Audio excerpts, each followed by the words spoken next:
If you haven't seen the first video, go watch it. This is the second part. Here's a quick recap if you don't want to. In 2022, I was diagnosed with gallstones and was told I needed surgery. I ignored it because the pain went away. A year later, the pain came back and it was worse than ever, but I kept ignoring it because I wanted to walk the stage at my college graduation, even though I knew that surgery was imminent. The pain was so bad one day that I finally went to the ER where things took a quick turn from painful to, oh my God, please God, take me now. The last warning that told me that something was truly wrong was me getting that undoubtable feeling of needing to throw up at the ER. And that's exactly what I did. You know that horrible feeling of dread you get when you know you're going to puke and there's absolutely nothing you can do about it and you're just accepting your fate? That was me. The worst part of this was I knew I wasn't going to make it to the bathroom. Thankfully, there was a puke bag dispenser near me, so I ran to it, grabbed a bag, and loudly threw up in front of the whole ER. It was honestly one of the worst experiences of my life. Like many people, I hate being perceived, and perceived I was after that. I was now bringing the most attention to myself as I began uncontrollably sobbing and throwing up. I ran to the bathroom, and I still feel so bad for doing this, but I puked in the trash can outside the bathroom before proceeding to continue to do so in the toilet. At that point, I knew things had to be bad, because before that day, whenever someone asked the infamous question, "Oh my God, tell us a fun fact about yourself," I would be like, "I haven't puked since the second grade." Wow, whoa, that's so cool. And it was true. I don't know if it was like a mental thing, but after a traumatic puking in second grade, I kind of decided I wasn't going to do it anymore, and I never did, until today. The pain was definitely at a 10 now, probably from my stomach doing all the contracting, trying to turn itself inside out.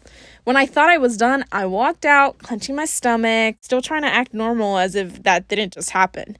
Some nurse gave me another puke bag, and I almost gave it back to her because I had to be done puking. Right? I hadn't eaten anything but those 2 tacos, and those had to be gone now. Right? Oh God. Hey muchacha, ¿estás bien? Huh? Hey, this girl, she's not okay. She's really sick. Someone needs to help her. Oh God. Hey, nurse, she needs a doctor. She's gonna have to wait her turn. Don't you see she's hurting? Okay, let me see what I can do. I don't know why or how, but a nurse did come out and brought me into where the exam rooms were and told me they would call my mom soon and to wait. I will always be thankful for that lady that spoke up for me because she was there for her own issues, but she still took the time to look out for me. I probably would have let myself rot in that waiting room chair if it wasn't for her. The time in that room was some of the worst moments of my life. I guess I was done puking, so all I was left with was this level 10 pain on my side. I really thought that I was going to die. I think at that point, I was having an out-of-body experience from the agony. I again could not sit and was pacing the little room like crazy. I don't know how long I was in there pacing and praying to God himself before a few doctors came to take me to get a scan of my stomach. Before they rolled me out, they gave me some morphine, I think it was. The doctor told me to tell her when it hit, and I was just like, how is it supposed to feel? It's supposed to not hurt anymore. Oh, yeah, I think I feel it. Whatever they gave me wasn't strong enough to feel a huge difference, but it was enough to get me through the scan. I was thankful for this level 9 pain, but it wouldn't last long. They brought me back to the exam room one last time, and that's when my mom got there. I felt so sorry for my mom because when she dropped me off at the ER, I was groaning in pain, but still fully clothed and able to walk and talk. And now I was covered in snot, vomit, tears. I was in a hospital gown being pushed in a wheelchair. Literally the second she walked in, I began puking again. Mommy! Hi, are you Mom? See? Okay, we're gonna admit her and she's gonna go get surgery and we're gonna wheel her to the next building, okay? Everything after this was kind of a blur because I basically got heavily drugged for the pain once I got to my room. I was told I was going to get surgery in the morning, but in the meantime, I had to wait. Very nice room, though, I will say that.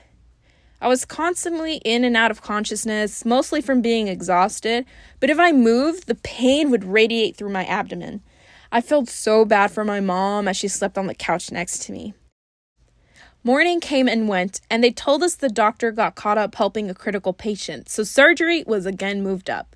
This kept happening, and we really had no idea when I was to get my surgery. I wasn't allowed food or water because I needed an empty stomach for it. At one point, a nurse did come to give me a potassium supplement because apparently my potassium levels were really low. I took it, but not an hour later, I puked it back up.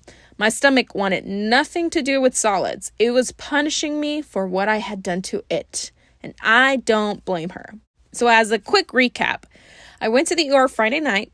I spent the rest of Saturday laying in the hospital bed, groaning in pain, sleeping, waiting for news for when this nightmare would finally be over. Finally, after all that waiting, they told me Sunday morning would be surgery day. Yay! For real this time. For real this time. At this point, my spirits were a bit higher. I was still in a lot of pain and heavily drugged, but I could feel the end of this all be near. Finally, it's Sunday morning. They prepped me for surgery and wheeled me into this empty room. I was feeling nervous because I had never gotten put under before, let alone gotten surgery. But it was laser surgery, so it wouldn't be as invasive. Thankfully, my sister came to visit me at this point and waited alongside me. And then it was time. They came, knocked me out, and then wheeled me into the surgery room. When I woke up, I was back in my room. And I think maybe there was a twinge of relief. But it was only for an instant. For some reason, my side hurt. A lot. And I was confused because according to all the Reddit threads I had read, surgery was supposed to give you immediate relief. Sure, you'd be in pain, but you'd feel some sort of relief. So why was I still in a lot of pain? Hey, I see you're awake. I'm Dr. Awesome, and I took out your gallbladder. And man, that thing was dead. Like, dead. Anyways, you've got a drain, unfortunately. Sad face. We want to make sure we drain fluid from your wound side. Don't worry, though. It should be out in about 10 days, and then we can slip it out. Don't worry about it. It won't be painful. Check the fluid every day and make sure nothing scary comes out. Anyways, we're going to keep you one more night for observation and then you'll be good to go. Yippee! See ya.